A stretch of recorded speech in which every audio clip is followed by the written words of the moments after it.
Orang yang berkualitas dalam hidupnya dijadikan oleh Allah itu ya bersahaja. Dia tetap bekerja. Dia tidak mau berpangku tangan, dia tidak mau nganggur. Ya, dia nggak mau.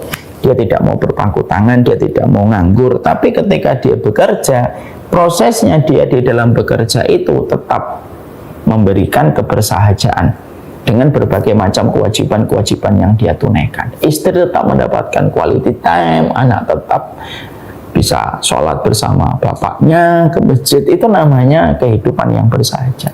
Bismillahirrahmanirrahim. Bismillahirrahmanirrahim. Assalamualaikum warahmatullahi wabarakatuh. Innal hamdalillah wassalatu wassalamu ala Rasulillah wa ala alihi wa sahbihi wa man tabi'ahum bi ihsan ila yaumil qiyamah. Kepada seluruh para ustadz dan ustadzah, kepada seluruh para musyrif dan musyrifah yang ada di Rumah Quran Ummu Khadijah, yang semoga senantiasa kita diberikan keikhlasan di dalam jalur pendidikan kita, karena ternyata yang paling sulit adalah menghadirkan keikhlasan di balik proses kita yang luar biasa di dalam belajar ilmu. Semoga setiap para ustadz dan semoga para ustadzah, para musyrif dan para musyrifah diberikan keikhlasan di dalam meniti jalan kurikulum yang diemban, dan semoga bisa memberikan kontribusi bagi satu peradaban di masa mendatang. Amin insyaallah. Alhamdulillah, tentunya senantiasa kita bersyukur kepada Allah atas seluruh nikmat yang Allah berikan kepada kita, terutama kenikmatan ketika kita disibukkan oleh Allah di dalam taat.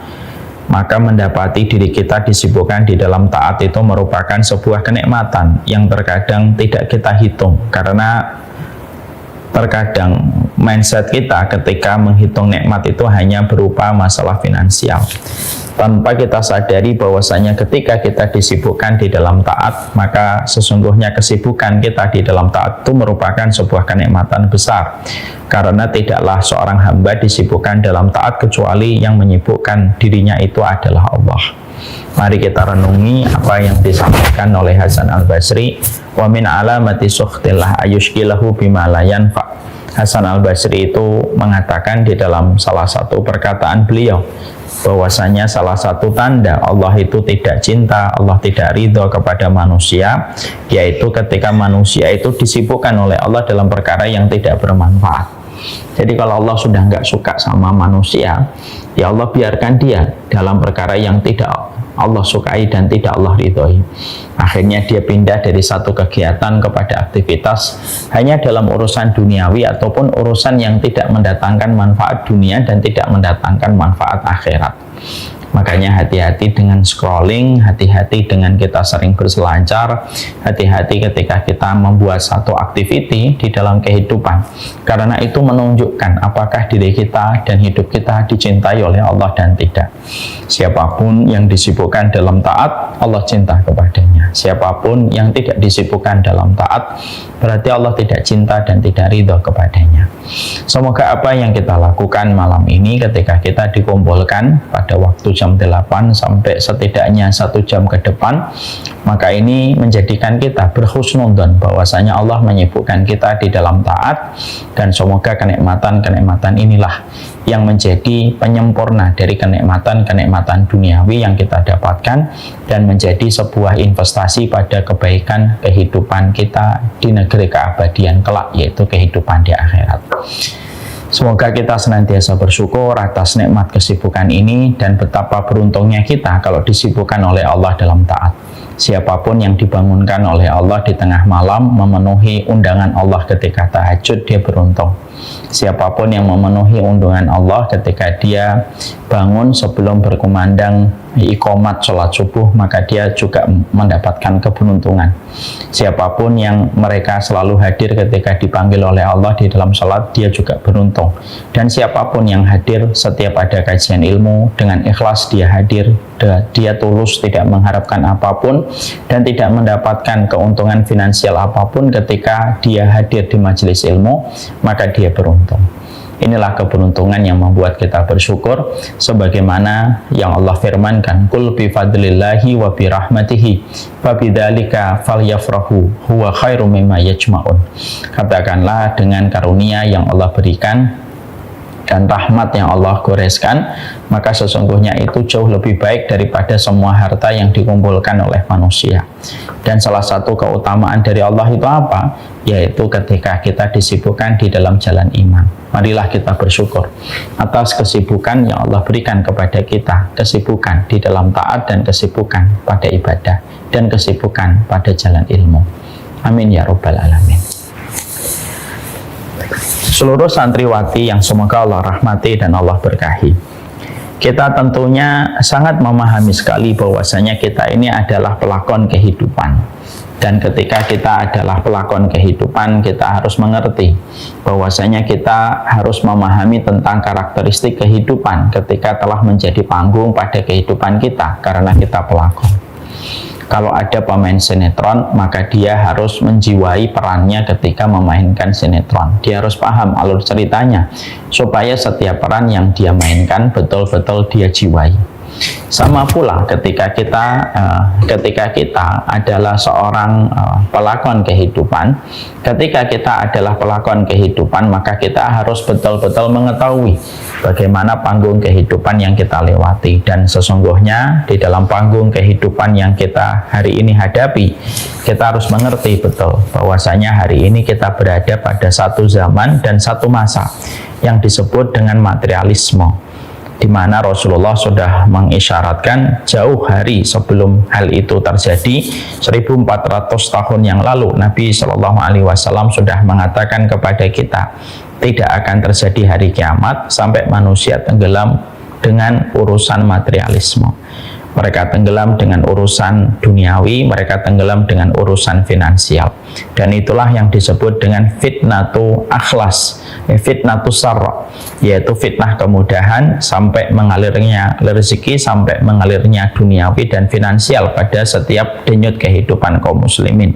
Dan itulah yang disebut dengan fitnatu sarra.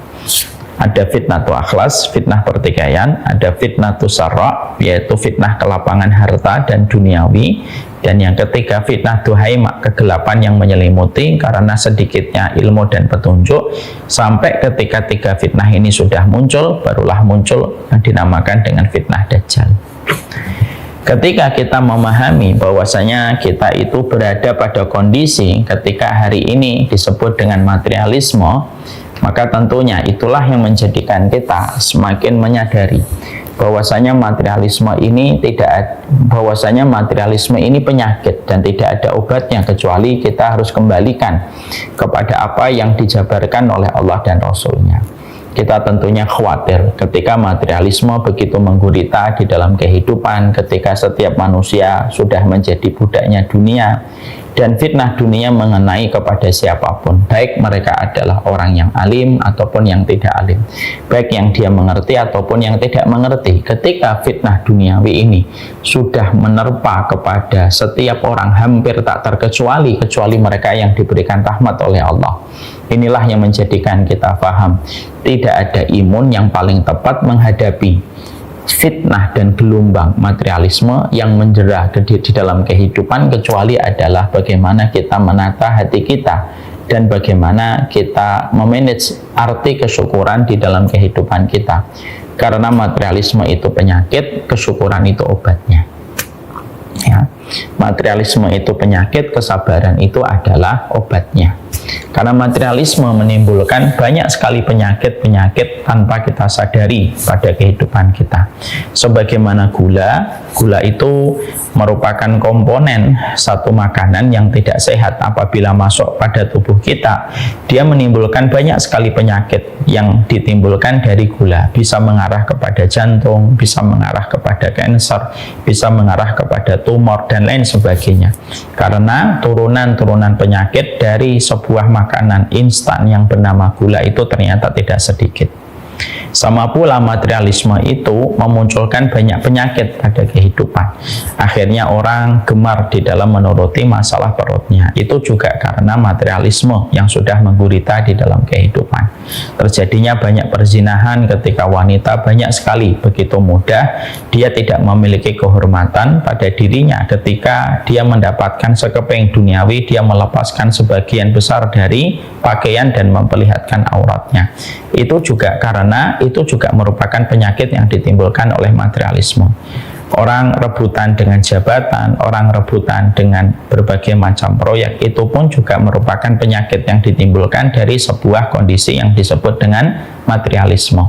Bahkan ketika suami meninggalkan anaknya dan tidak mendidik anaknya, itu pun merupakan bagian dari penyakit yang ditimbulkan materialisme. Sebagaimana suami istri terkadang berjauhan, itu pun juga merupakan dampak dari satu penyakit yang disebut dengan materialisme. Lah inilah yang menjadikan saya ingin sekali sharing dengan para santriwati supaya para santriwati betul-betul memahami bahwasanya kondisi dan keadaan di luar pondok kalian itu luar biasa. Bahwasanya kita menghadapi tentang satu gelombang besar dan satu tsunami besar sekali yang bernama materialisme.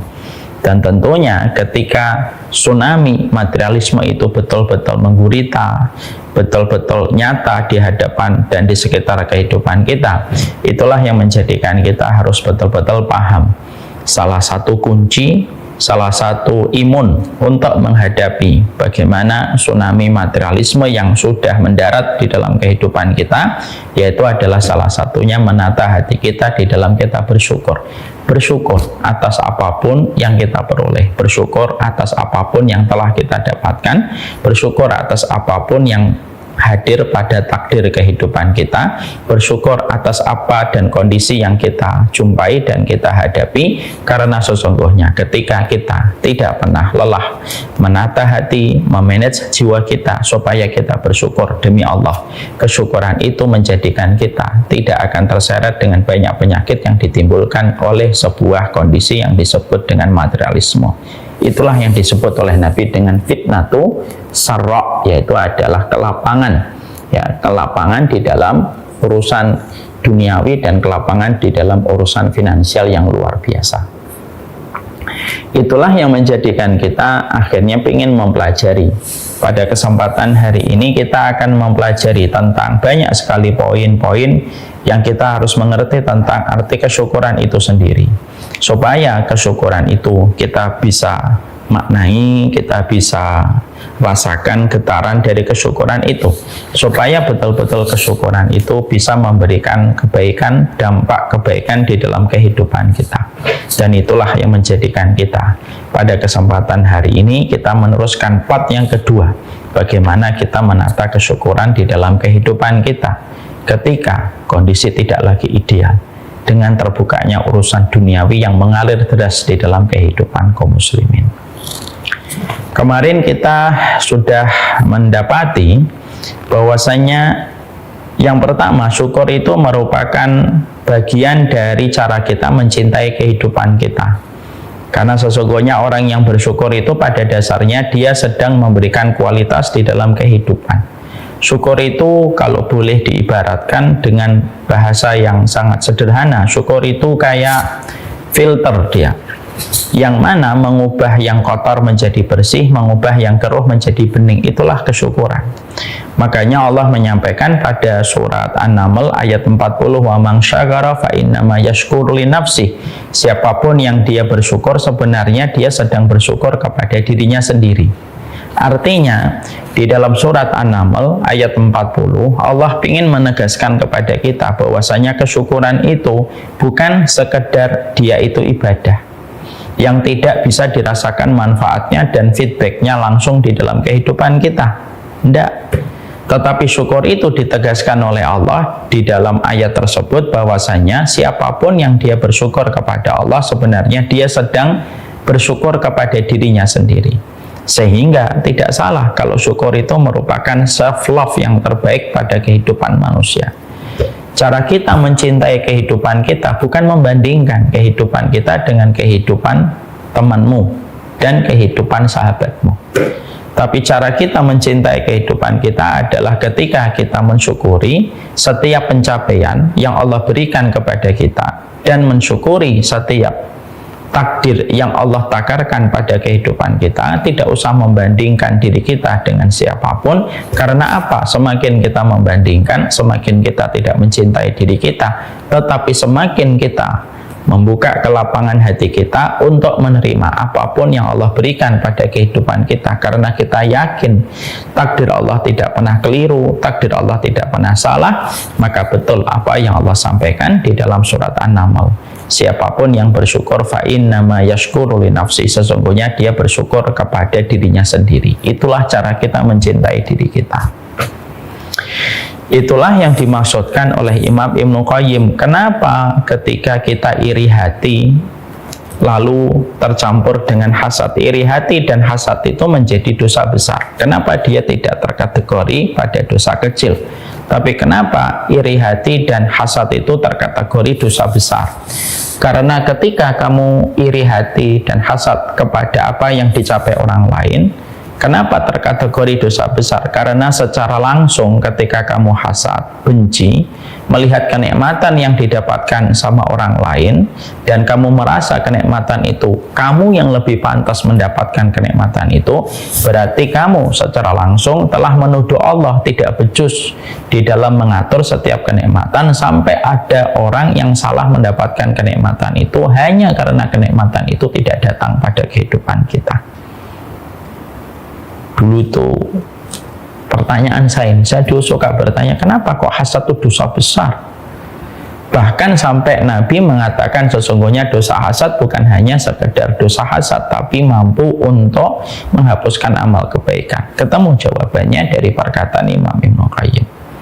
Disitulah kita mendapati bahwasanya fa innama yashkuru li nafsi, siapapun yang dia bersyukur kepada Allah, maka pada dasarnya konsep penerimaan diri kita atas setiap takdir yang Allah hadirkan kepada kita, itulah cara terbaik di dalam menikmati kehidupan. Penerimaan terbaik hidup kita itu takdir apapun yang Allah hadirkan kepada kita, kita terima. Dan sebenarnya kita sedang memperbaiki kualitas kehidupan kita.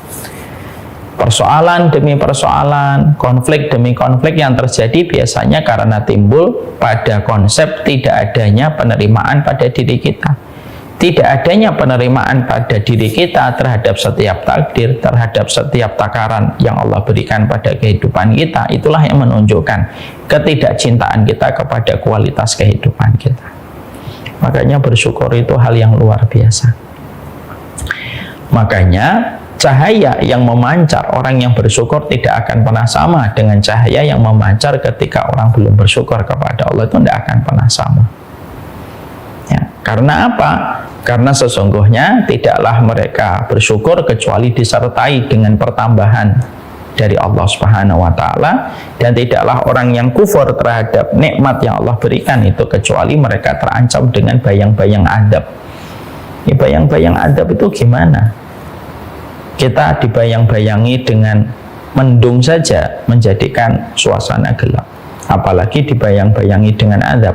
Padahal ketika bicara tentang syukur, ada satu ayat yang sangat terkenal, la in syakartum la azidannakum wa la in kafartum inna adabi lasyadid. Itu menunjukkan kepada kita bahwasanya kesyukuran itu betul-betul caranya kita di dalam menikmati setiap apapun yang Allah berikan kepada kita. Makanya orang yang beriman, mereka selalu memiliki alasan untuk selalu bersyukur kepada Allah. Mereka tidak pernah kehabisan alasan untuk bersyukur kepada Allah atas apapun takdir yang berjalan pada kehidupan mereka.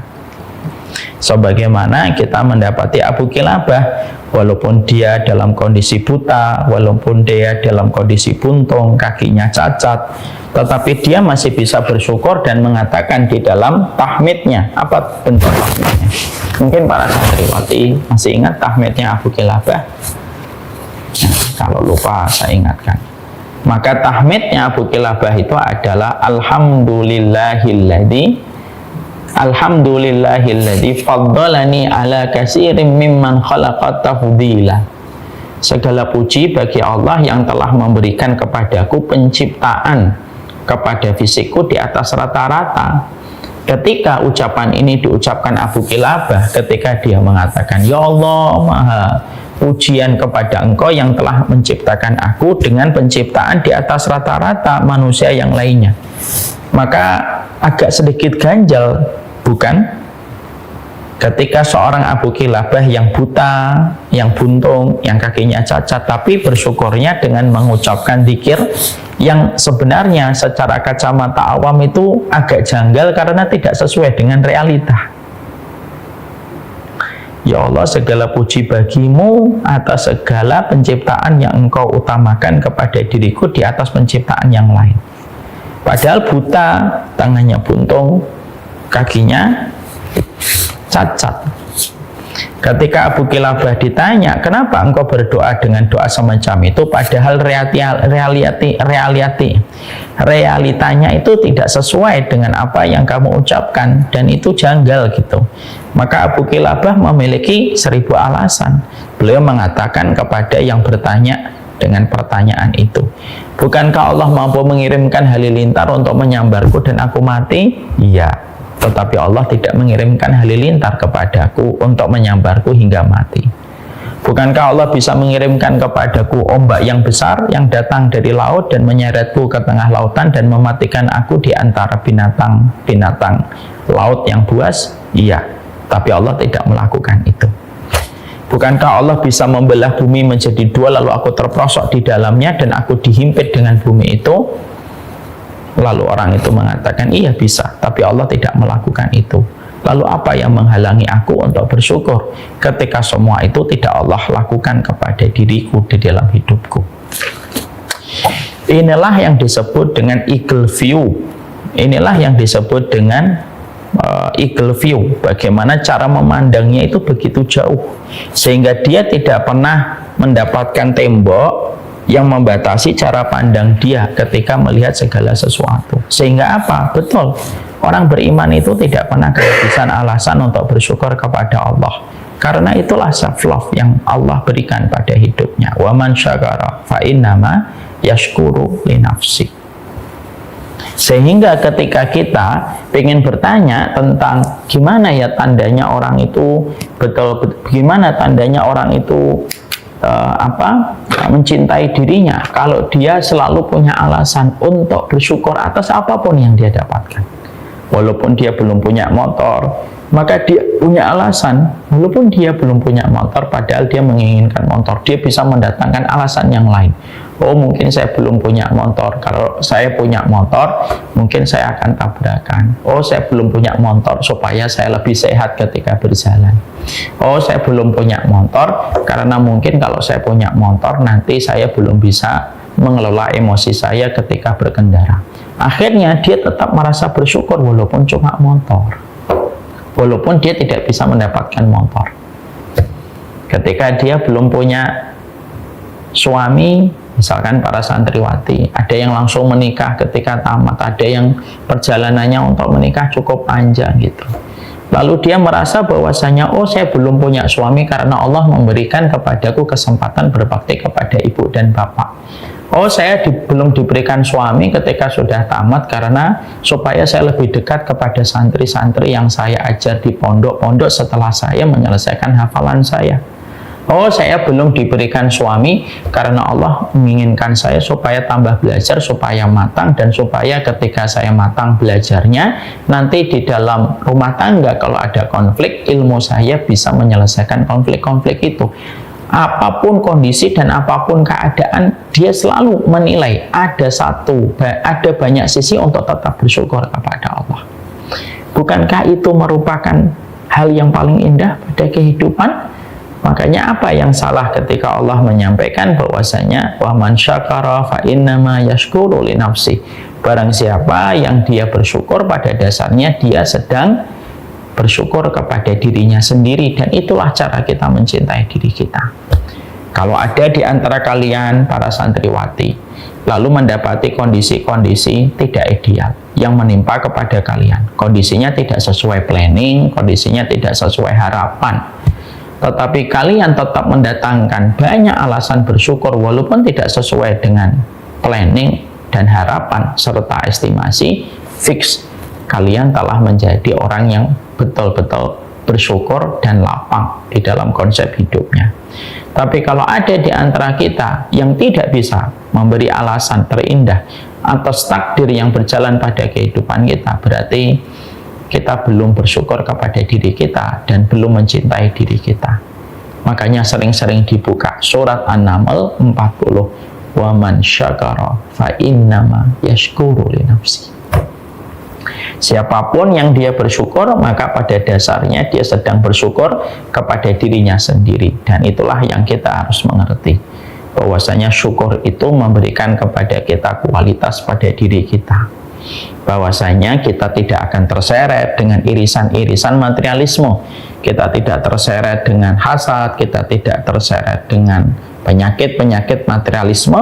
Kalau kita sudah tahu syukur inilah yang kita pasang di dalam kehidupan kita, dan akhirnya tidak ada satupun yang bisa membuat kita gelisah, tidak ada satupun yang bisa membuat kita kecewa, karena semua keadaan itu kita syukuri. Ya, kalau kamu diberikan oleh Allah suami yang terkadang suamimu tidak sesuai harapanmu, ya supaya kamu banyak berdoa kepada Allah, dan supaya kehidupan ini fokus kalian jalani kehidupan semata-mata mencari ridhonya Allah. Mungkin kalau kalian diberikan suami yang betul-betul mencintai kalian, justru kalian nanti terlena dan lalai, akhirnya tidak tahu bagaimana bisa meniatkan kehidupan karena Allah, karena sudah terlalaikan dengan besarnya cinta seorang suami kepada dirinya.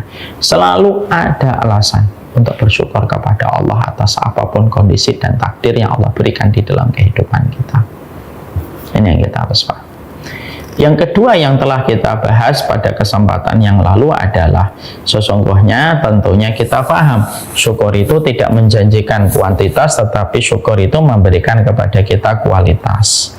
Jadi kalau syukur itu, saya tidak sependapat bahwasanya syukur itu langsung menjanjikan kepada kita kekayaan, karena memang tidak ada perkara itu bahwasanya jaminannya kalau kamu syukur pasti kaya raya, tidak ada itu. Syukur itu menjanjikan kepada kita bahwasanya syukur itu menjanjikan kualitas, walaupun terkadang tidak menambah kuantitas kita. Dan kemarin kita sudah membahas setidaknya ada 4 kualitas diri kita. 1, Allah memberikan kepada kita harta yang mengawetkan, tetapi menyelamatkan kita dari harta yang merusak. Karena harta itu ada 2, ada harta yang mengawetkan, ada harta yang merusak. Kadang ada orang mendapatkan 500 juta per bulan, tapi kebutuhannya 700 juta per bulan. Kan itu merusak. Karena apa? Kebutuhannya lebih besar, walaupun pendapatannya secara nominal ataupun secara volume tampaknya gede, tapi ternyata tidak terlalu gede-gede amat karena pengeluarannya gede. Dan berapa banyak orang yang terkadang pendapatannya 500 juta tapi ternyata anaknya benci sama dirinya, istrinya tidak suka dengan suaminya, atau mungkin dirinya ketika mendapatkan bulanan 500 juta akhirnya dia mudah untuk berzina, mudah untuk minum khamr dan lain sebagainya. Itu harta yang merusak. Kalau kita bersyukur, Allah tidak memberikan harta yang merusak, tapi Allah memberikan kepada kita harta yang sifatnya mengawetkan. Mungkin dapatnya tidak banyak 5 juta, tapi dijadikan kebutuhan kita cuma 2,5 juta. Dijadikan suami kita terjaga dari zina, dijadikan suami kita tidak pernah kenal dengan namanya khamr, dijadikan suami kita tidak paham itu tempat diskotik itu apa, karena setiap pulang kerja dia capek, pulang sholat maghrib, sholat isya, pulang tidur. Walaupun cuma dapat sekitar 5 juta, 5 juta itu terasa mengawetkan gitu. Anaknya cinta banget sama abinya, karena abinya selalu ada untuk dirinya, dan setiap ada acara-acara istimewa, bapaknya selalu hadir gitu. Walaupun mungkin pendapatan bapaknya cuma sebatas UMR. Maka sesungguhnya itu yang disebut dengan harta yang mengawetkan. Sehingga kalau orang ketika bersyukur, Allah memberikan kualitas. Kualitas pertama, Allah memberikan kepadanya harta yang mengawetkan.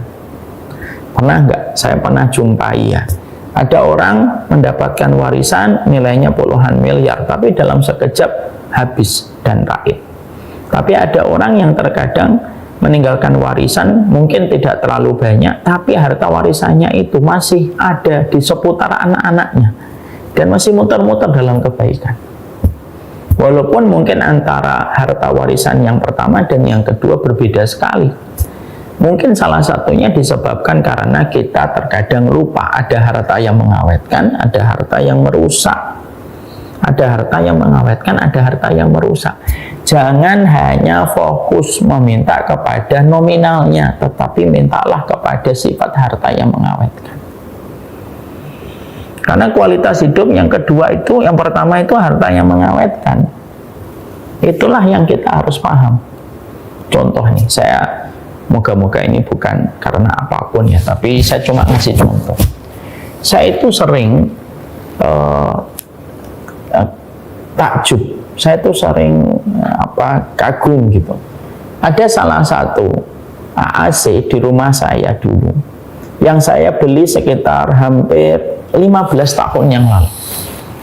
Tapi AC-nya tuh sampai sekarang masih awet gitu. Ya enggak rusak, paling kalau rusak ya bocor dikit, netes-netes karena gumpalan-gumpalan esnya.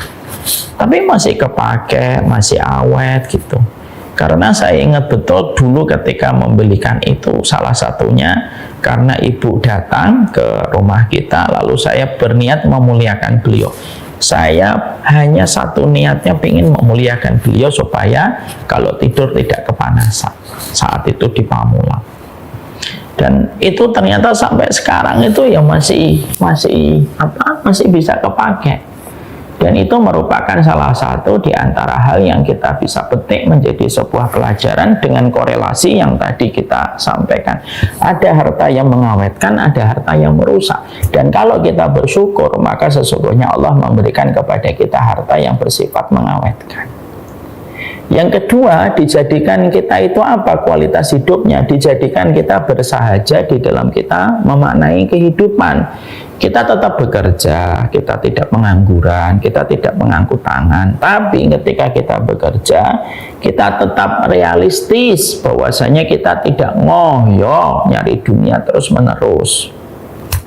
Ya, artinya bahwasanya dia tetap bekerja, tapi tetap masjid mencatat namanya sebagai jamaah yang melaksanakan sholat, dakwah tetap mendapatkan kontribusinya, ya, masjid tetap mendapatkan kontribusinya, mungkin masalah umat dan masalah Palestina tetap mendapatkan loyalitasnya, anak-anaknya tetap dibawa dia ke masjid, lalu anak-anaknya masih punya waktu dengan bapaknya untuk muter-muter komplek atau ngobrol dari hati ke hati, istrinya masih mendapatkan quality time bersama suaminya. Itulah yang disebut dengan bersahaja dalam urusan dunia. Jadi tidak ngoyo, jangan ngoyo ya. Karena sesungguhnya ketika kita mendapatkan kualitas hidup itu ya tidak dijadikan kita ambisius. Makanya doanya Nabi adalah Allahumma la taj'alid dunya akbaru hammina. Ya Allah, jangan engkau jadikan dunia itu puncak obsesi terbesar kehidupan kami. Kalau kita ingin menerjemahkan artinya la taj'alid dunya akbaru hammina itu apa? Ya jangan kita ngoyo gitu semuanya untuk duniawi. Memang betul bekerja itu kewajiban, tapi ya jangan ngoyo. Pergilah pagi, pulanglah sore. Lalu masjid masih mendapatkan kontribusi dari dirimu, anak-anakmu masih mendapatkan waktu-waktumu ketika kamu menggandeng mereka datang ke masjid. Istrimu tetap mendapatkan alokasi quality time bersamanya, ya. Palestina masih mendapatkan pikiranmu dan kamu masih memperhatikan Palestina. Begitu. Orang kalau sudah nggak berkualitas hidupnya itu apa? Dijadikan ngoyo, yang dipikir dunia terus, seakan-akan kewajiban yang ada di atas pundaknya itu ya cuma nyari duit toh. Akhirnya apa? Ya akhirnya dia tidak tahu apa yang harus dilakukan. Masjid tidak pernah mencatat namanya, dakwah tidak pernah tahu kontribusi darinya, Palestina tidak pernah menjadi bahan untuk dia bicarakan. Lalu sibuk antara bekerja lalu setelahnya entertain.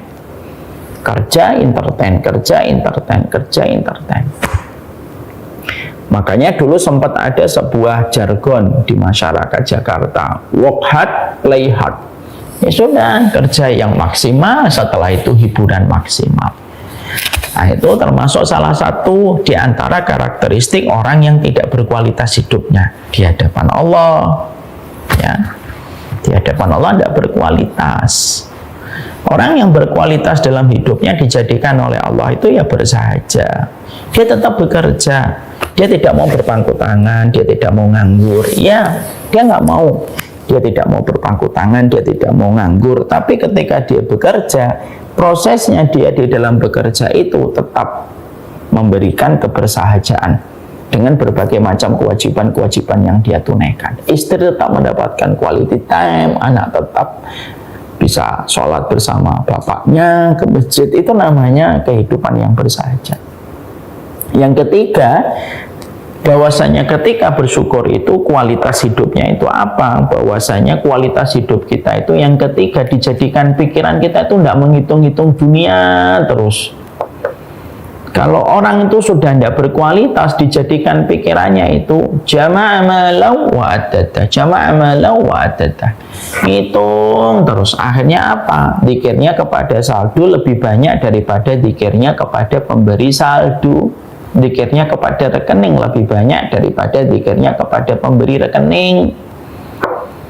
Kalau orang itu dijadikan kualitas hidupnya itu, yang ketiga Allah akan berikan kepadanya itu apa? Dia tidak menghitung-hitung terus di dalam urusan dunianya. Dia tetap dijadikan bahwasanya ada hal fokus yang dia lakukan, yaitu merapikan senantiasa setiap waktu urusan akhiratnya. Ya. Dan yang keempat, ketika kita betul-betul berkualitas dalam kehidupan kita, kemarin sudah kita bahas, yang keempat itu apa? Allah akan memberikan kepada kita kecukupan. Memang betul, Barat itu bisa menetapkan teori ekonomi makro dan mikro. Tapi maaf ya, mereka tidak bisa merumuskan teori kecukupan di dalam kehidupan. Karena kecukupan itu miliknya Allah semata. Makanya ketika orang betul-betul dia telah bersyukur kepada Allah, Allah memberikan kepadanya kecukupan, dan kecukupan itu hak prerogatifnya Allah. Ini sudah kita bahas juga. Yang kedua. Yang ketiga, kita harus paham tanda syukur kalau diterima itu ada dua. Ini sudah kita bahas juga. Tanda syukur kita kalau diterima oleh Allah itu apa? Disederhanakan keinginan kita, tetapi dicukupi kebutuhan kita. Artinya, orang kalau sudah betul-betul bersyukur, dia memanage, dia mengkonsep untuk self love pada hidupnya dengan dia bersyukur, maka Allah akan jadikan dia tidak terjajah dengan keinginan yang tidak ada habisnya. Yang menjadikan kita susah bahagia, di zaman materialisme ini apa? Karena kita dijajah dengan keinginan terus. Scrolling menimbulkan keinginan, melihat menimbulkan keinginan, melihat menimbulkan keinginan. Karena melihat itu menjadi gerbang pertama timbulnya berbagai macam keinginan. Bukan berarti punya keinginan tidak boleh punya keinginan. Tapi yang betul-betul berbahaya itu apa? Ketika keinginan tidak ada habisnya. Kalau kita keinginannya tidak ada habisnya, ya kita susah bahagia. Kok bisa, Ustadz? Iya, karena jarak antara kita dengan kebahagiaan itu sebatas pada keinginan yang belum kita dapatkan. Karena kita susah bahagia kalau keinginan itu belum dapat. Karena kita ini kadang-kadang kayak anak kecil yang begitu mudah tantrum hanya karena belum mendapatkan mainan dan manisan yang kita harapkan. Makanya kalau orang betul-betul dia bersyukur kepada Allah Subhanahu wa taala, tidaklah orang ketika dia bersyukur kepada Allah Subhanahu wa taala, Allah sederhanakan keinginan duniawinya. Bukan berarti kita tidak boleh punya keinginan yang sifatnya ukhrawi, keinginan baik. Tidak apa-apa kalau keinginan baik. Yang dimaksudkan para ulama itu keinginan duniawi, tidak ada habisnya. Karena apa? Pikiran kita ini nakal, pikiran kita ini suka bandel. Ya, makanya kenapa kita itu dikondisikan oleh para ulama tazkiyatun nafs. Jangan banyak ngelihat ya, jangan banyak ngelihat, karena ngelihat itu bisa menimbulkan banyak keinginan. Makanya terkadang puasa sosmed itu penting. Terkadang puasa shopping itu penting. Kenapa? Karena menimbulkan banyak keinginan. Terkadang kita harus mengistirahatkan. Jangan hanya lambung yang diistirahatkan dengan puasa, tapi mata juga harus puasa. Mata harus puasa. Ya. Maka itu yang menjadikan kita harus paham bahwasanya standar kebaikan kita di dalam kita bersyukur itu apa? Standar kebaikan kita kalau bersyukur disederhanakan keinginan kita, dicukupi kebutuhan-kebutuhan kita. Maka itulah yang menjadikan kita harus paham. Saya ini sudah bersyukur, Ustaz. Betul. Gimana tanda syukur saya diterima?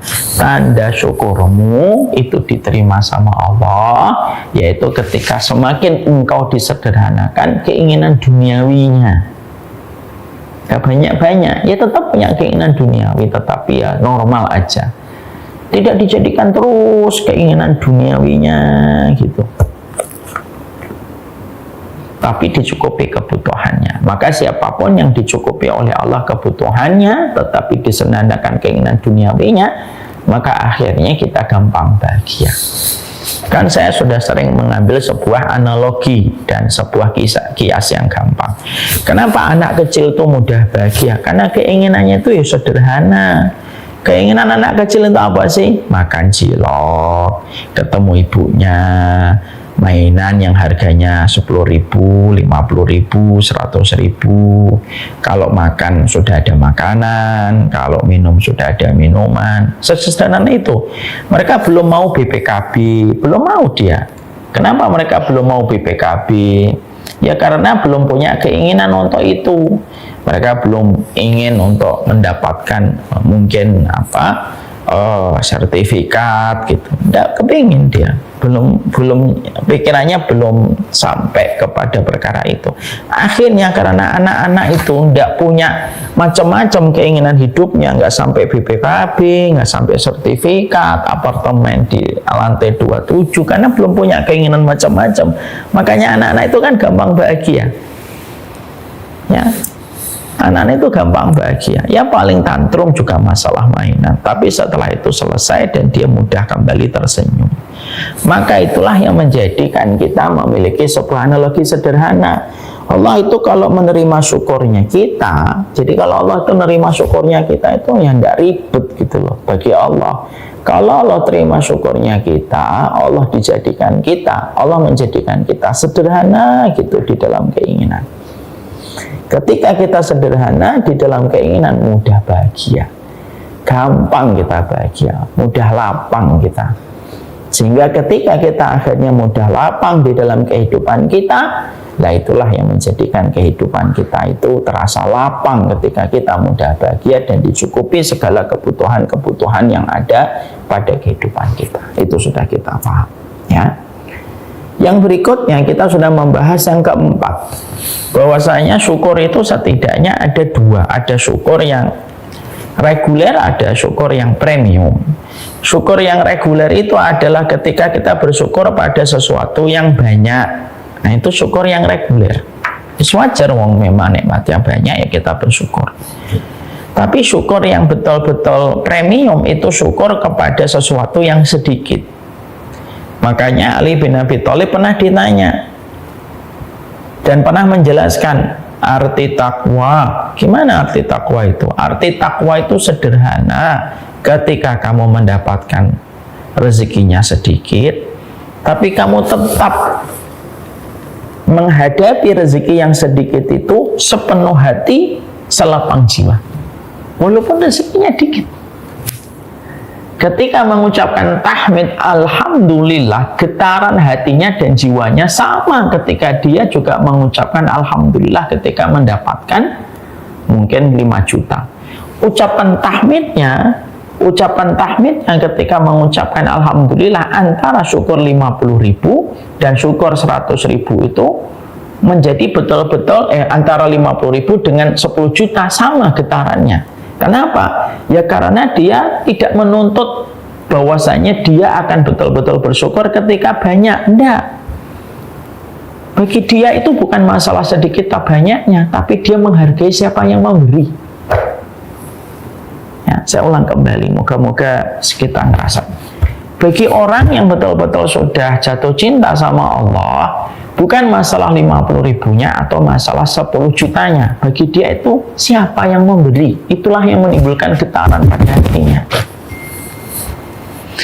Sehingga ketika seseorang itu di dalam dia bersyukur, maka syukur yang premium itu adalah syukur ketika dia betul-betul bersyukur pada sesuatu yang sedikit. Kalau bersyukur pada sesuatu yang banyak, ya lumrah semua orang insya Allah terkadang dimudahkan untuk itu. Tetapi bersyukur pada sesuatu yang sedikit itu yang paling rumit dan paling susah. Karena dia memaknai, bukan masalah nominalnya, tetapi memaknai sebenarnya siapa sih yang ngasih. Oh, yang ngasih Allah. Itulah yang menjadikan dia memberikan segenap hatinya, selapang jiwanya ketika menyikapi syukurnya itu. Sehingga akhirnya betul-betul menjadi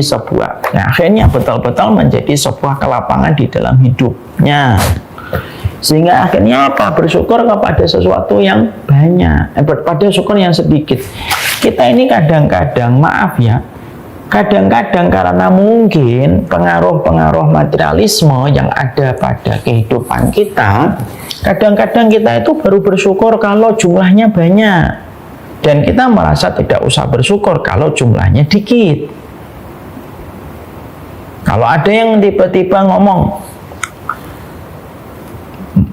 "Ukhti, ya masih di pondok, ya ini om kamu, ya transfer ya berapa om? 100 ribu. Oh iya, itu standar. Tapi ketika ada omnya, saya transfer ya Duk, gitu, Neng, gitu. Ya om, transfernya berapa? 10 juta. Oh Masya Allah, la haula wa la quwata illa billah. Kalau bersyukur yang banyak, itu ya lumrah. Tapi ketika kita memberikan konsep syukur itu, syukur yang betul-betul premium itu, syukur pada sesuatu yang sedikit. Masih ingat gak dulu saya pernah cerita atau belum ya di sini? Saya pernah mendapati ada sebuah kisah yang bagus, ada sebuah kisah nyata. Di dalam kisah nyata ini, saya pernah ketika di Jogja ada seorang pengamen. Pengamen itu seorang ibu-ibu. Ketika lampu merah, saya itu membuka kaca mobil lalu memberikan kepada beliau uang. Maaf ya, saya cerita nominalnya. Kalau saya nggak cerita nominalnya nanti kita nggak paham. Saya lalu memberikan kepada beliau itu uang 10 ribu. Ya. Lalu ketika beliau mendapatkan uang 10 ribu itu, pengamen ibu-ibu ini, beliau merasa terlalu besar gitu. Pak, ini beneran gitu. Mungkin ya karena culture-nya orang Jogja ya, mungkin sopan-sopan gitu.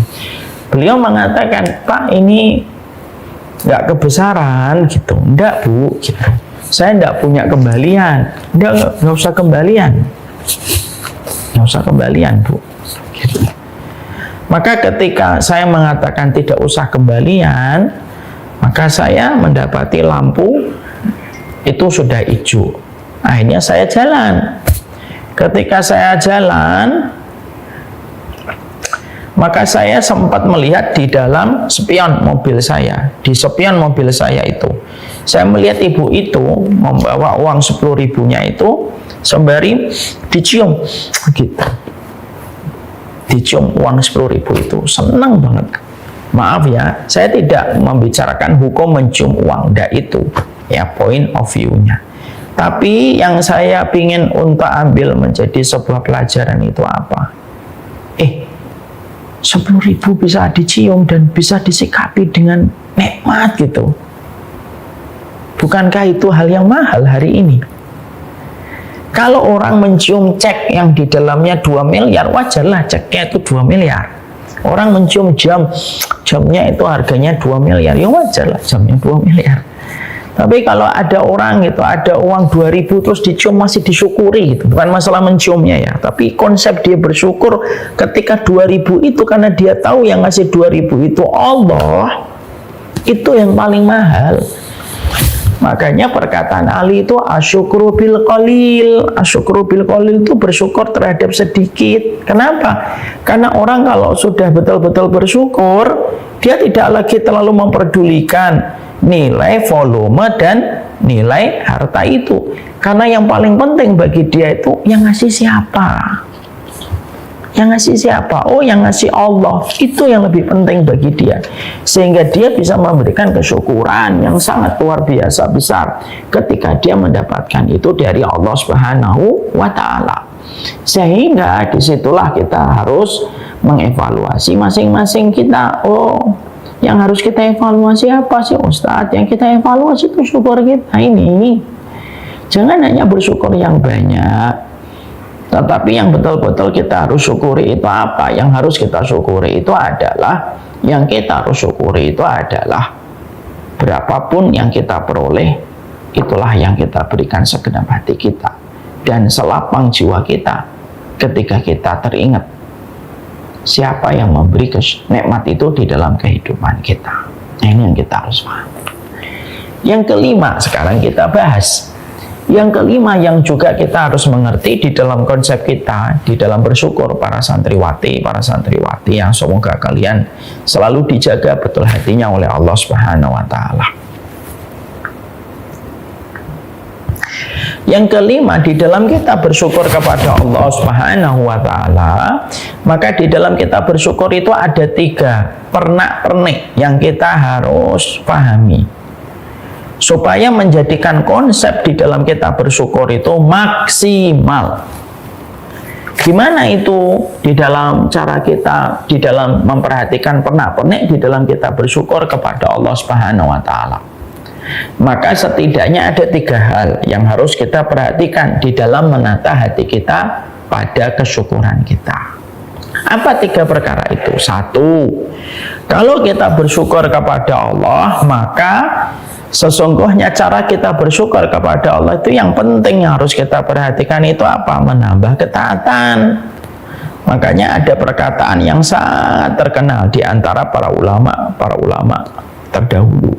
Kullu ni'matin la tuqarribu minallah fahiyya baliyatun. Setiap nikmat yang tidak menambah taat, maka kenikmatan itu akan berubah menjadi musibah yang menimpa pada kehidupan kita kalau kita tidak menambah taat. Maka dari penjelasan para ulama salaf itulah di situ kita memahami betul. Berarti setiap bertambahnya satu nikmat itu bertambah satu ketaatan. Bertambah 100 meter rumahmu harus bertambah 100 ketaatan yang kamu miliki. Kalau tidak, itu hanya menjadi seonggok istidraj, bukan lagi nikmat. Kamu dari motor berubah jadi dari sepeda berubah jadi motor, dari motor berubah menjadi mobil. Berarti kamu harus ada upgrading ketaatan. Kalau ada orang di-upgrading oleh Allah nikmat duniawinya tapi tidak bertambah cara dia memberikan payment atas nikmat yang dia dapatkan dengan dia bersyukur dengan ketaatan, maka yang dia dapatkan itu hanyalah seonggok istidraj. Ya, seonggok istidraj. Ya, ada manfaatnya kan seonggok istidraj itu ya buat apa gitu. Ya. Karena apa? Karena yang paling sulit itu adalah apa yang harus dilakukan setelah nikmat itu bertambah. Banyak orang fokus minta tapi tidak siap dengan konsekuensi ketika permintaannya dikabulkan. Ya, jadi kalau kita minta fokus nih, mobil ya Allah, nggak apa-apa, silahkan fokus, silahkan khusyuk dan minta mobil sama Allah boleh kalau dalam bentuk doa. Silahkan kalau doa mah minta aja, apa aja. Sampai garam kamu yang tumpah, sampai sandal kamu yang putus, mintalah gantinya kepada Allah. Tapi kalau sudah minta dunia kepada Allah dalam bentuk untaian doa, tolong kita harus saling mengingatkan. Konsekuensinya harus dihadapi. Apa konsekuensinya? Konsekuensinya nambah taat. Dan itu yang paling sulit dan itulah yang paling susah. Ya, ketika kita menjumpai dan kita mendapati misalkan dari rumah kita dari 1 lantai sekarang jadi 2 lantai, alhamdulillah sekali. Tapi nikmatnya yang harus ditambah. tapi taatnya yang harus ditambah. Kalau tidak, nah, maka itu akan berubah menjadi sebuah musibah, karena kita akan mendapati satu ayat yang akan mengenai kepada kita. Apa itu ayatnya? Summa latus'alunna yawma idzin 'anin na'im. Nah, itu. Ini teguran untuk saya. Yaitu adalah sungguh kamu pasti akan ditanya oleh Allah atas nikmat yang telah diberikan kepadamu. Nah, Allah menyampaikan apa? Summa latus'alunna yauma idzin 'anin na'im. Kamu pasti akan ditanya tentang semua kenikmatan itu.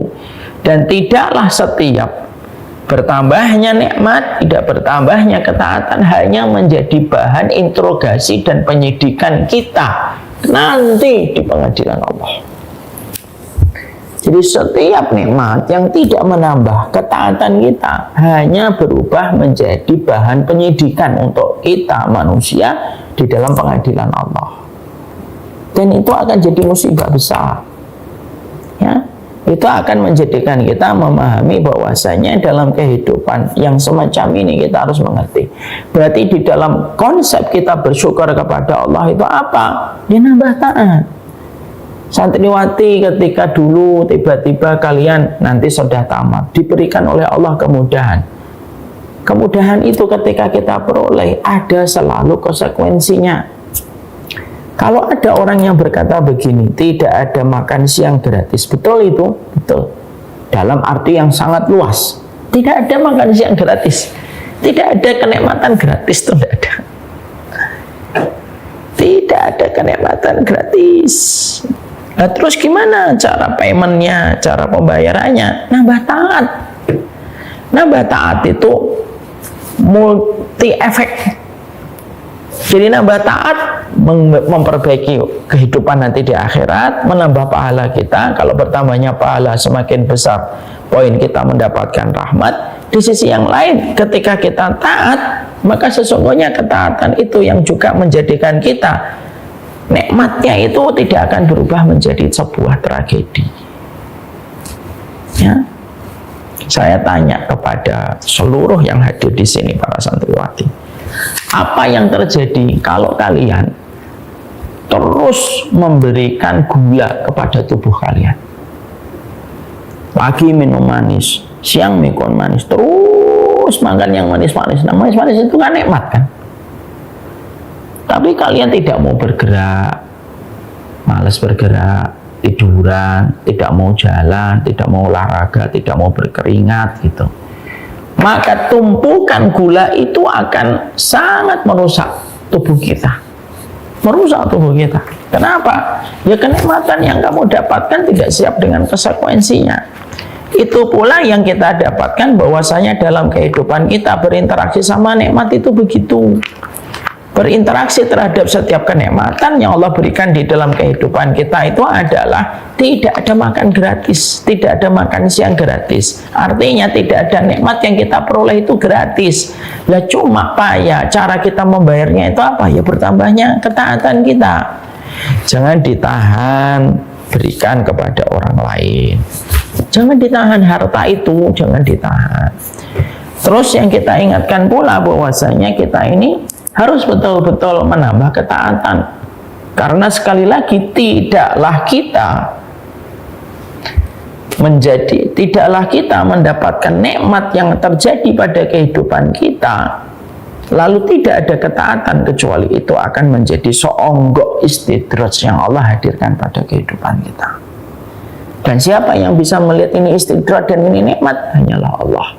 Dan hati yang betul-betul masih punya rasa sensitivitas untuk mengerti bahwasanya nikmat itu telah berubah menjadi istidraj. Itu yang pertama. Penak-penik yang kedua yang kita harus pahami ketika kita melatih hati kita bersyukur itu apa, Ustadz? Yang kedua, di dalam kita bersyukur kepada Allah, maka kita harus ingat betul bahwasanya tidak akan diterima syukur kita sampai kita berterima kasih kepada dua orang. Kalau kamu telah menjadi istri, syukurmu tidak diterima sampai kamu berterima kasih kepada suaminya. Kalau kamu adalah laki-laki, syukurmu tidak akan diterima sama Allah sampai kamu berterima kasih kepada bapak dan ibumu. Ini penting. Dan ini memiliki kaitan erat di dalam kehidupan kita. Satu, syukur nikmat itu harus disertai dengan ketaatan. Betul, sudah selesai. Dua, maka syukur kita itu harus disertai dengan sikap kita.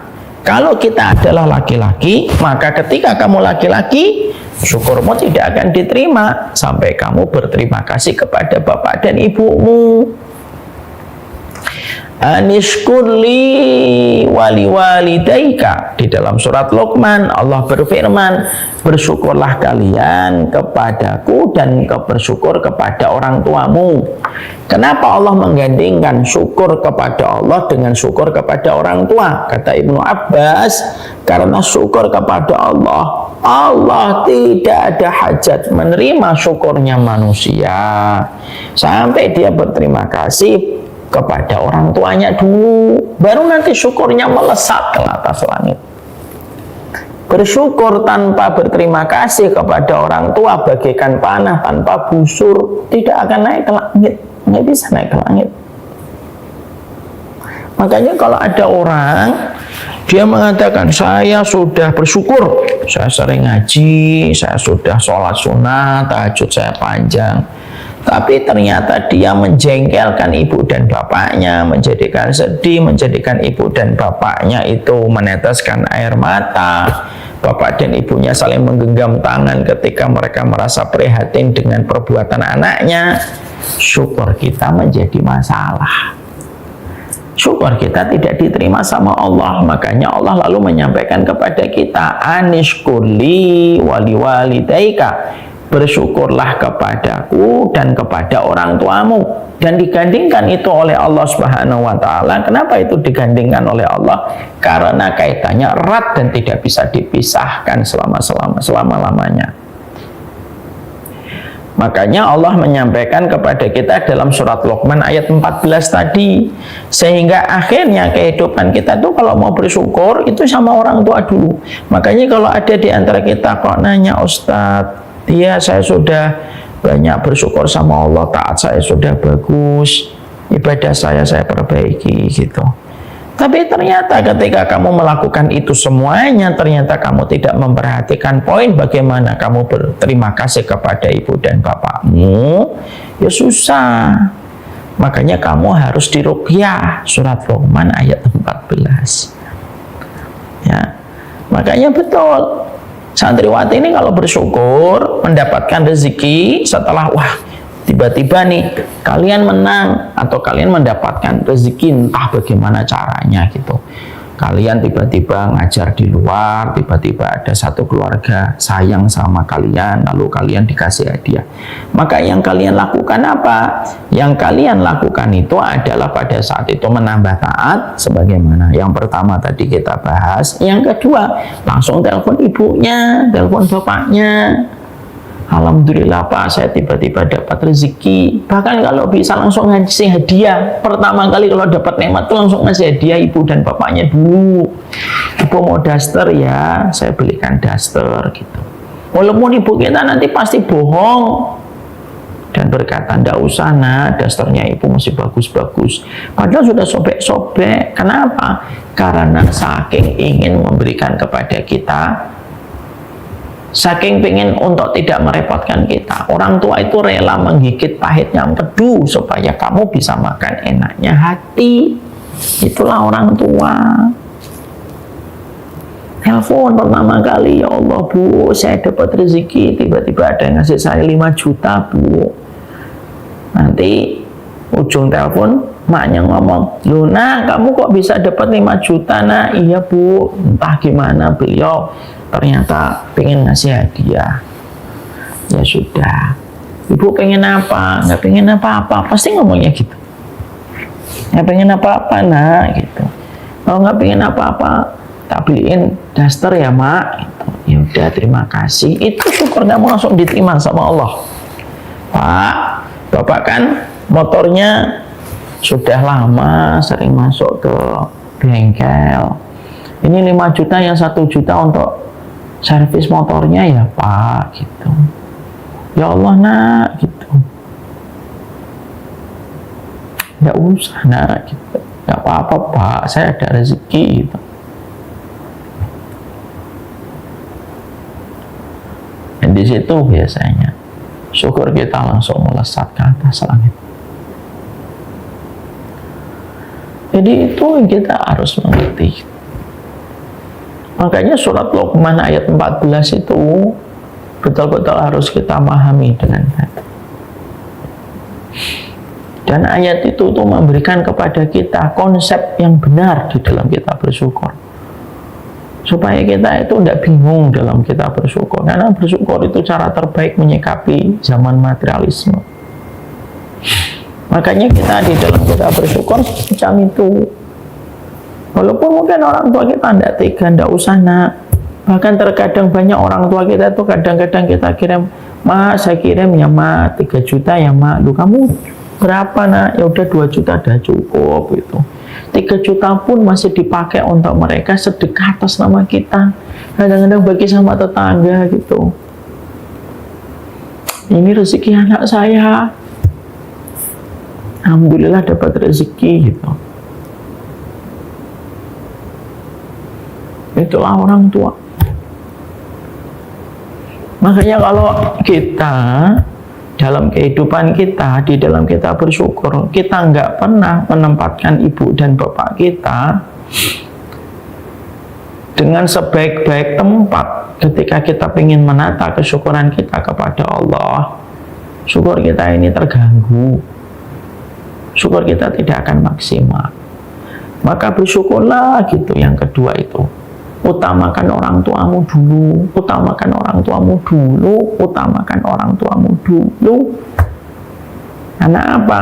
Karena sesungguhnya waktu yang kita miliki bersama orang tua kita tidaklah panjang. Allah jadikan uban bapak kita, Allah jadikan uban ibu kita, itu supaya kita selalu sadar dan ingat waktu kita bersamanya tidaklah sepanjang yang kita inginkan. Jadi bersyukurlah sama mereka gitu. Jadi kalau kamu anak laki-laki, bersyukurlah gitu kepada mereka, kasih mereka hadiah yang terbaik. Ya, kalau mereka tidak mau, Ustadz, ya itu berikanlah. Tidak harus menunggu persetujuannya di dalam memberikan hadiah, karena mereka pasti akan menolak gitu dan mengatakan tidak usah. Itulah mak kita. Mak kita itu jago bohong dalam tanda petik. Bapak kita juga terkadang lebih rela dia memakai baju-baju yang lama gitu, supaya karena nggak mau ngerepotin kita, karena mereka tahu bahwasanya kita ini sudah punya keluarga. Maka itulah yang menjadikan kita harus memahami syukurnya kita kepada Allah itu tidak akan diterima sampai kita bersyukur kepada orang tua kita. Kalau kamu seorang perempuan, maka sesungguhnya syukurmu kepada Allah itu tidak akan diterima sampai kamu bersyukur kepada suamimu. Ya, tidak usah nanti dijawab, lihat dulu suaminya, Ustadz, nggak usah begitu. Selama suami kita di dalam kehidupannya tidak melakukan dosa-dosa besar yang berpotensi untuk membatalkan statusnya menjadi seorang kepala keluarga, maka sesungguhnya kita harus memahami betul. Maka sesungguhnya kalau ada seorang perempuan, dia mengatakan dia bersyukur kepada Allah, tapi ternyata suaminya itu sering tersakiti dengan omongannya, sering tersakiti dengan ucapannya. Kalau ngomong maunya difahami, saya kan istri harus dipahami, maklumin dong perempuan itu. Memang betul perempuan itu harus dimaklumi, tapi bukan berarti seorang wanita tidak pernah mau belajar untuk tahu mana yang perlu untuk diulangi dan mana yang tidak perlu diulangi. Jadi jangan mengulang hal-hal yang nggak bermanfaat, betul gitu. Ya, karena apa? Kalau ada seorang istri Lalu dia ketika mengatakan saya bersyukur betul dalam kehidupan ini, tapi suamimu selalu sedih, memikirkan ucapanmu, memikirkan omongan-omonganmu, maka sesungguhnya hal semacam itu tidak akan menjadikan syukurmu mudah diterima sama Allah. Ya. Makanya wahyala taskuru li zaujiha. Ya, makanya Allah itu tidak ridho kepada wanita yang dia itu tidak bersyukur kepada suaminya. Padahal dia tidak bisa dalam kehidupannya kecuali dia membutuhkan suaminya. Ya. Sehingga akhirnya ketika kita bersyukur kepada Allah Subhanahu wa Ta'ala, maka perhatikanlah syukur kita kepada Allah kalau kita wanita, yaitu adalah bersyukurnya kita kepada suami kita atas seluruh tanggung jawab yang diambil olehnya semenjak dia telah menikahi kita. Diambil dari bapak kita, harus bertanggung jawab terhadap semua urusan yang kita lakukan ketika dia sebagai kepala keluarga. Dia bertanggung jawab nanti pula di hadapan Allah. Kalaupun suamimu hari ini belum bisa memberikan kepadamu rezeki yang berlimpah, bagaimanapun nanti dia tetap bertanggung jawab terhadap kehidupan kita sebagai istri di hadapan Allah ketika ada pengadilan Allah. Banyak laki-laki yang terkadang harus bersikap baik-baik saja walaupun kondisinya dia tidak baik-baik saja. Kenapa? Karena dia tahu dia itu harapan dari istrinya dan harapan untuk anak-anaknya. Saya tidak mengatakan semua laki-laki itu jelek, tapi saya juga tidak mengatakan semua laki-laki itu buruk, tapi saya juga tidak mengatakan semua laki-laki itu jelek. Masih banyak laki-laki yang mereka rela untuk bertahan keluar untuk mencarikan nafkah. Patah hati seorang suami terbesar itu apa? Ketika dia pergi di waktu pagi, tidak ada yang dia pikirkan kecuali memberikan kecukupan untuk istrinya dan memberikan senyuman untuk anaknya. Tetapi ketika dia pulang, hanya masalah kecil. Istrinya menyakiti hati suaminya setelah suaminya seharian suntuk memberikan rezeki yang mampu dia kumpulkan sesuai dengan apa yang Allah bagikan kepadanya. Itu patah hati seorang suami terbesar. Kalau ada ibu-ibu yang bertanya, apa patah hati terbesar? Apa hal yang paling besar yang kami lakukan kepada seorang suami, Ustaz? Ketika engkau tidak memberikan respek kepada suamimu. Laki-laki itu cuma butuh satu, respek. Mungkin kami tidak sempurna, mungkin laki-laki itu tidak sempurna, betul. Bukankah kita juga tidak sempurna sebagai wanita? Ya, janganlah kita sampai menempatkan diri kita, kan kita wanita, harusnya butuh dipahami. Semuanya butuh dipahami, bukan hanya seorang wanita, semua manusia itu butuh dipahami sesuai dengan ketentuan syariat yang Allah berikan di dalam kehidupan kita. Dan kehidupan ini berjalan algoritmanya, kama tadinu tudanu, sebagaimana kamu memperlakukan, sebagaimana pula kamu diperlakukan. Ya, kalau kita ingin dipahami, maka sesungguhnya kita juga harus belajar untuk memahami. Itulah yang terjadi. Ustaz, kalau saya berbuat baik kepada suami saya, tapi suami saya belum membalas. Tidak ada perbuatan baik yang expired, tidak ada perbuatan baik yang sia-sia, dan tidak ada perbuatan baik yang akan menjadi basi. Kalau ada seorang istri berbuat baik kepada suaminya, kok suaminya belum membalas, mungkin besok. Kalau belum membalas besok, mungkin lusa. Kalau belum dibalas lusa, mungkin tahun depan. Kalau tahun depan belum dibalas, Ustaz, mungkin tahun depannya lagi. Tapi seorang wanita ketika dia berbuat baik kepada suaminya, ketika dia tahu syukurnya dia kepada Allah tidak diterima, sampai dia betul-betul bersyukur kepada suaminya, ayat yang harus kita ingat itu apa? Hal jazaul ihsan illal ihsan. Tidakkah batasan kebaikan itu kecuali kebaikannya itu akan menjadi balasan? Kenapa kita ragu sama Allah? Wah, kalau saya berbuat baik sama suami saya, enak dong suami saya, keenakan. Inilah yang menjadikan akhirnya kebaikan kita, akhirnya feedbacknya tidak baik. Kenapa? Ya karena kita masih transaksional. Berilah kebaikan kepada suamimu terus gitu. Tidak mungkin kebaikan kepada suamimu itu akan disia-siakan oleh Allah dan dihapuskan oleh Allah. Tidak mungkin. Tidak ada perbuatan baik yang expired, itu tidak ada.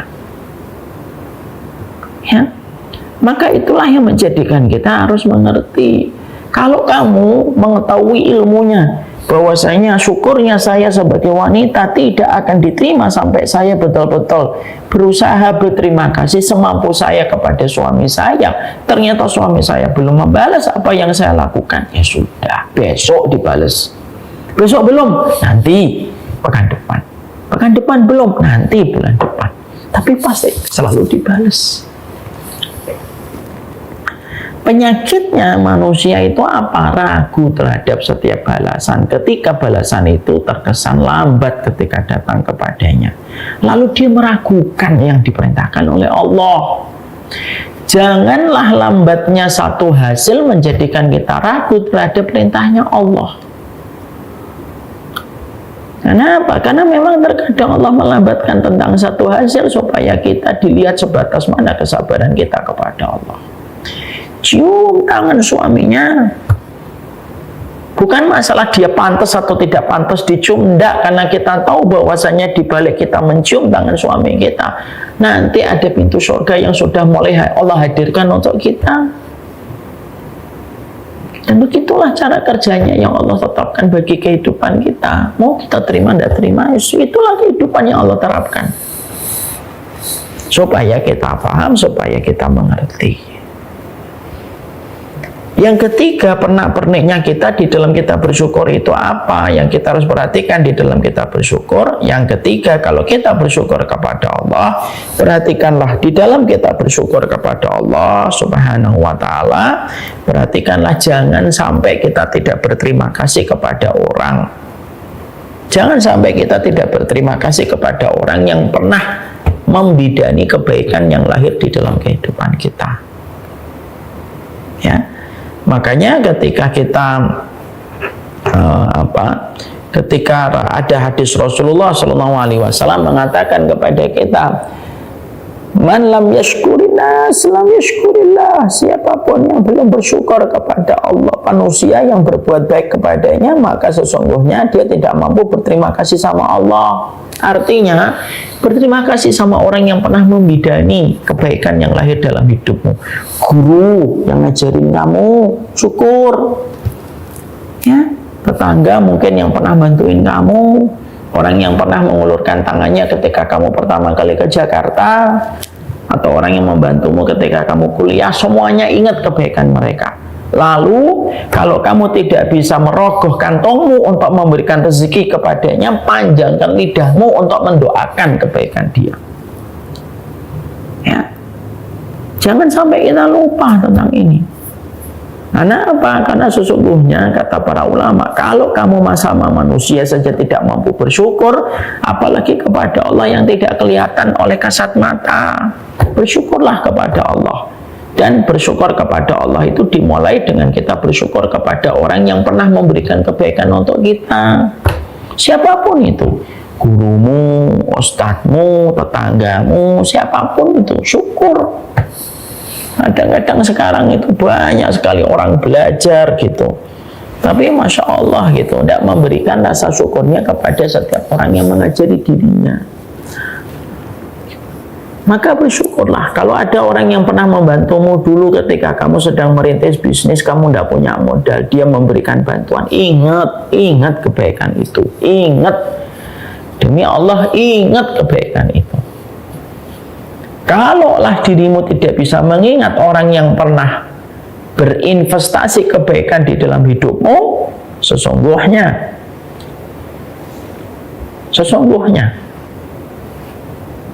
kamu tidak akan pernah bersyukur kepada Allah Subhanahu wa ta'ala. Maka sesungguhnya itulah yang ketiga. Sehingga di dalam kehidupan kita, di dalam kita bersyukur yang kita harus pahami, maka sesungguhnya ketika kita bersyukur, itulah hal-hal yang kita harus perhatikan. Satu, bertambahnya taat. Dua, Di dalam kita bersyukur, bersyukurlah kepada bapak dan ibumu dan suamimu kalau kamu seorang wanita yang sudah menikah. Dan yang ketiga, bersyukurlah kepada orang yang pernah membidani kebaikan di dalam hidupmu. Inilah syukur, self-love terbaik manusia di dalam kehidupan. Yang kelima. Apa yang keenam, yang ketujuh, yang kedelapan, insya Allah kita bahas pada kesempatan berikutnya. Sudah tidak terasa 1,5 jam yang kita bahas. Semoga Allah memberikan keberkahan dalam setiap urusan kita insya Allah. Dan semoga para santriwati di Rumah Quran Ummu Khadijah dan kepada seluruh para penuntut ilmu yang hadir di ruang sosial media kita, ada berapa? 700-an lebih yang hadir. Semoga kita senantiasa paham materialisme itu penyakit dan tidak ada obatnya kecuali adalah menata kesyukuran kita kepada Allah. Semoga Allah berkahi kita dan Allah jaga kita.